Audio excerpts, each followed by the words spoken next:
Salutations, c'est le pirate et moi tout seul. Bienvenue à bord de notre chaîne et aujourd'hui on se fait la petite review de l'épisode 3 de Daima. Alors, réaction à chaud, qu'est-ce que j'en ai pensé? Mieux que l'épisode 2. Alors quand j'entends dire par mieux, c'est que déjà ils ont, à mon sens, on a débattu, on va pas recommencer, on tombe pas tous d'accord sur la façon d'interpréter le lore de Dragon Ball, que ça soit du manga à l'animé, donc ça là-dessus je vais pas m'étaler là-dessus, ça sert à rien, je pense qu'on a fait le tour. Après j'ai bien apprécié justement ma vidéo réaction à vos commentaires, je trouve que c'est bien, il y a eu du débat, ça s'est pas mal poliment frité, mais c'est ça, le but de ces reviews, c'est pas juste de dire tout est nul ou tout est bien, c'est bien de pas tomber d'accord. Donc là-dessus, c'était pas mal. L'épisode 3, j'en ai pensé que, à mon sens, ils ont pas chié sur le lore de Dragon Ball complètement, comme dans l'épisode 2, à mon sens, encore une fois. Faut toujours répéter, parce que si tu dis un truc, c'est pris à 10 000 km. C'est un remake de l'épisode 1 de Star Wars, hein, ça se passe sur Tatooine, basiquement c'est ça. Il y a du Tatooine, il y a le bar sur Tatooine, il y a les pillards Tusken, enfin les pillards Tusken de Wish. Alors ça là-dessus je vais développer, mais bon d'accord. Ils arrivent, bon je vais pas vous faire une review de tout l'épisode, vous l'avez vu, j'estime que vous l'avez vu. Ils arrivent, il y a les pillards Tusken, je sais plus comment ils s'appellent, je sais même pas s'ils disent des noms par rapport à ces trucs là.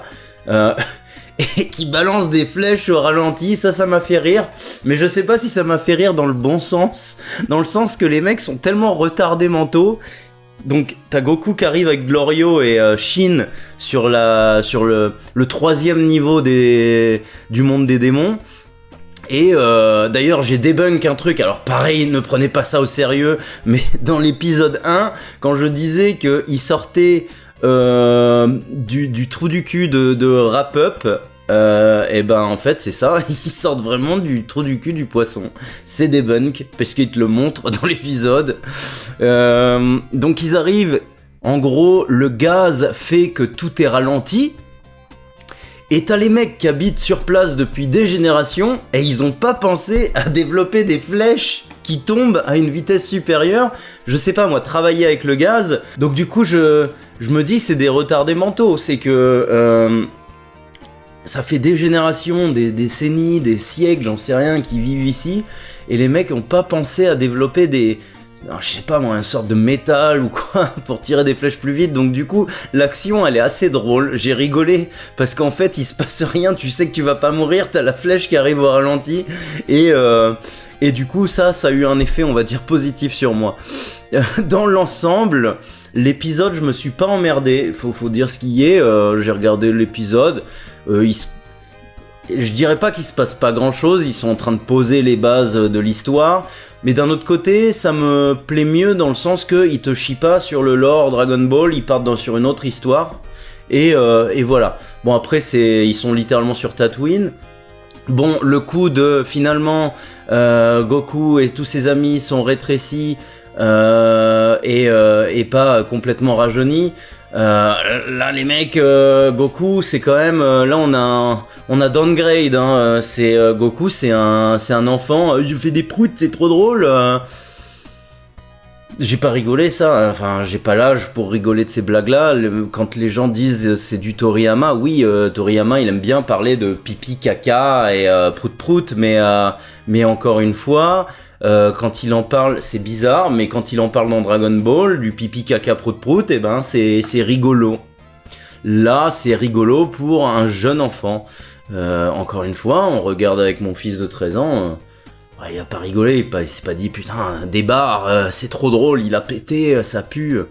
Non, mais ce qui est bizarre, c'est que ça marche que pour Goku, ça, parce que Shin, il est très sérieux. Bon, Shin, je pense qu'il a toujours été très sérieux, même enfant, mais on sent que Shin, lui, il a pas rajeuni dans sa tête, en fait, il a toujours ses facultés d'adulte. Donc ça marche que pour Goku, ça, mais c'est pour faire plaisir au public visé, mais encore une fois, je trouve ça dommage. Il y a ça... Glorio, c'est littéralement Han Solo, hein, mais sans l'humour. c'est quand je vois les gens dire ouais, il est charismatique et tout. Bah non, en fait, il est juste mystérieux de par son. Voilà, mais il est pas spécialement charismatique, Glorio. Il y a eu une phrase que William, mon fils, m'a dit, c'est vrai, mais alors, un ami m'a dit peut-être une théorie là-dessus, ce qui est peut-être avancé. Quand il est à l'hôtel et que le mec lui dit c'est 5000 je sais plus quoi, 50 000 je sais plus quoi, ou 5000 je sais plus, la monnaie locale, il lui montre son flingue. Et là t'as William qui me sort, mais pourquoi il ouvre sa veste là comme ça alors que son flingue est en dessous de la veste en fait. Et c'est vrai que sa veste est courte. Et du coup ça arrive au niveau des hanches et son holster il est sur le pantalon. Donc du coup t'as pas besoin d'ouvrir la veste. Mais mon ami m'a dit peut-être qu'il voulait vraiment montrer le type de flingue qu'il avait. Peut-être que ça montre un espèce de statut ou un grade ou un truc comme ça. Ça on l'apprendra peut-être plus tard. Niveau qualité graphique j'ai trouvé très bon niveau encore. Quand bien même il y a des petits défauts ici et là, mais bon, c'est très très beau quand même. Le combat, bon bah c'est un combat basique contre des randoms, donc ça là-dessus c'était bien, mais c'était pas non plus ouf dans le sens que voilà, il a un burger et puis le burger il y a la viande qui dépasse, on dirait qu'il tire la langue, c'est trop drôle.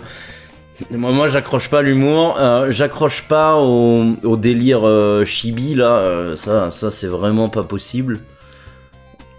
Dans l'épisode, voilà, il m'a moins déçu que l'épisode 2. Je peux pas dire que je me suis emmerdé. L'épisode est bien regardable. Après, est-ce que c'est un épisode que t'as envie de te regarder 10 000 fois dans 10 ans, en fait, pour l'instant, Daima, je me dis, dans 10 ans, est-ce que j'aurais envie de le re-regarder ? Pas spécialement. Après, on est sur du Osef, hein. On est sur un bonus Dragon Ball, voilà. J'aimerais bien qu'ils développent le Dabra. J'aimerais bien qu'ils en parlent. Ça, par contre, ça, je pense que ça peut être une piste intéressante. Genre même faire un caméo, ou alors ça se trouve Dabra, pourquoi pas, revient du monde des morts pour X raisons, parce que lui, son corps, il a pas été nettoyé comme ils expliquent dans Dragon Ball Z, il a pas été nettoyé puisqu'on le voit avec son bouquet de fleurs dire allez les gars je suis derrière vous. Lui il a pas été reboot au niveau de la personnalité et tout, donc il y a peut-être moyen par X raisons qu'il revienne à la vie, en tout cas dans le monde des démons, ça pourrait être marrant. Ça pourrait être sympa, je sais pas, mais c'est vrai que moi j'aime bien Dabra, je trouve que c'est un caractère qui peut mériter un développement, et ce qui m'a plu c'est ça, c'est que dans cet épisode j'ai l'impression on part sur une voie qui a sa propre histoire, donc partant de là on va pas trop te parler du passé et de ce qui pourrait casser Dragon Ball Z et les bases. Si on part sur une autre histoire, pourquoi pas. Il y a le côté vraiment Dragon Ball GT qui en ressort, mais moi, vous le savez, enfin je m'en suis jamais caché, je trouve qu'il y a des très bons côtés sur Dragon Ball GT. L'histoire, il y avait des très bons, des très bonnes idées mises sur la table. Ça a été mal apporté, mais sur la base, je trouve que j'étais... moi, le côté justement, le côté aventure avec Goku petit, ça m'avait pas dérangé tant que ça. Donc c'est pas le côté Goku petit moi qui me dérange, c'est vraiment ne pas chier sur l'histoire principale. Ça c'est vraiment ce qui m'apporte le plus. Après si c'est qui m'apporte le plus. Après si c'est vraiment bien amené l'histoire, pourquoi pas. Mais c'est vrai que l'épisode 3 m'a, je dirais pas réconcilié, j'attends de voir, mais était regardable beaucoup plus que le deuxième.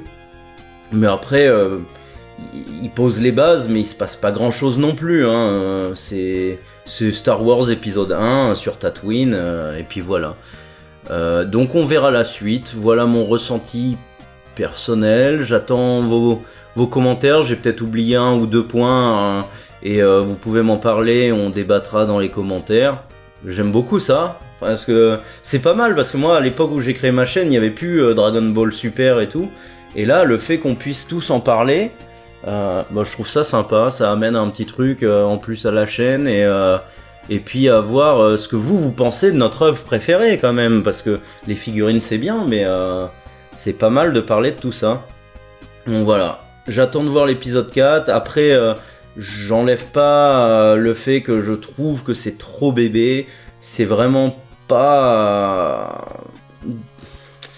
Je sens qu'il y a un potentiel derrière, mais voilà, le public c'est vraiment trop petit quoi, et moi l'humour j'adhère pas, enfin moi quand les gens me disent « Ah, l'humour de Toriyama est revenu », putain non les gars, mais regardez l'animé ou relisez les Perfect Editions ou même les anciennes éditions, mais l'humour c'est pas ça l'humour Toriyama, ou alors il a downgrade, mais l'humour Toriyama c'est pas Goku pète, si il y a eu un passage pompeux dans l'épisode, c'est Goldfish, enfin en français poisson rouge,